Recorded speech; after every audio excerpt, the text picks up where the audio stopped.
It's been so long since I was this excited for a single player game as I have after playing Pacific Drive.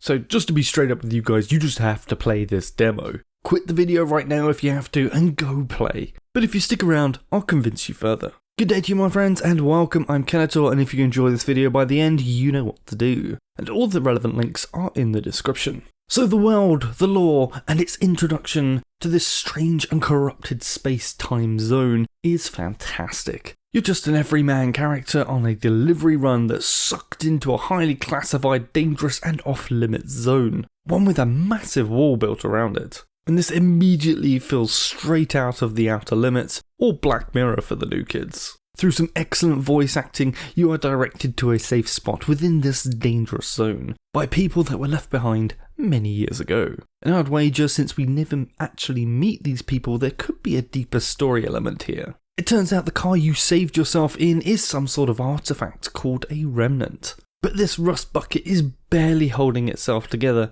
and is missing more than just a few parts. Thankfully, this safe space you were led to is a garage, and through borrowing its tools and equipment, you get the car in a slightly less beat up, but still quite rusty condition, and head on out to find more parts to help make equipment that will help you survive in this zone, and maybe, eventually, get out of it. And keeping the car in good shape will be a top priority, since not only does it keep you safe, but you will struggle to drive with flat tyres or broken headlights, unable to see in the dark. Nearly everything in this garage seems homemade and slapped together, kind of a DIY sci-fi vibe that reminds me of some of the old Ghostbuster movies. Some it would seem have been worked on before the zone appeared, but most seems to have been made with the limited resources they had left. The UI for this game has a really cool vibe to it with ASCII art and pixelated text, adding to the retro vibe of this game. The inventory in particular is interesting in the way that it limits large objects, with the separated spaces in your backpack.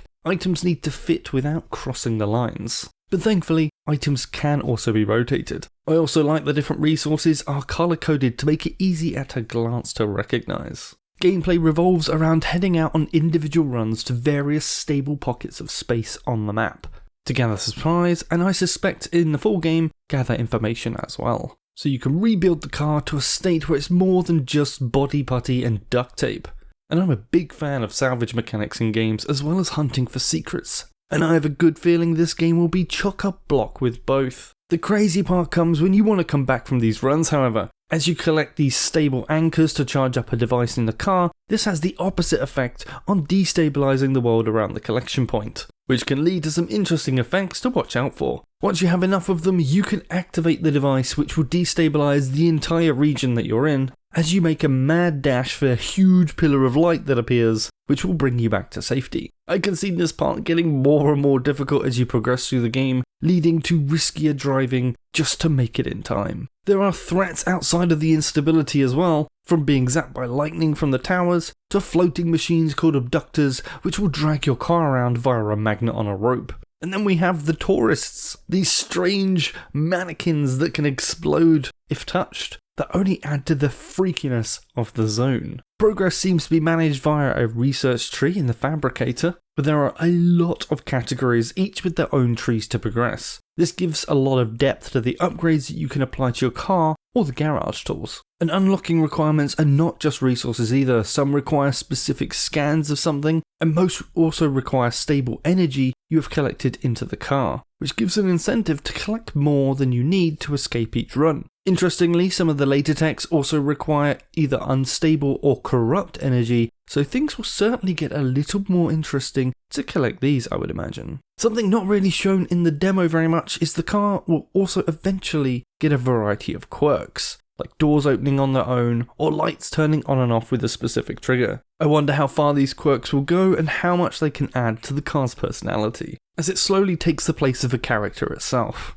All this is just scratching the surface of what seems to be a very original and well-polished game. And we'll be able to scratch that itch very, very soon, as it's less than 2 weeks to the 22nd of February release date. And this is a full release too, not just some early access version, which also adds to the excitement in my book. So have you played it yet? What do you think? Are you as excited as I am? Do you want to see more? Let me know below, and I will see you guys in the next one. Kenator, out.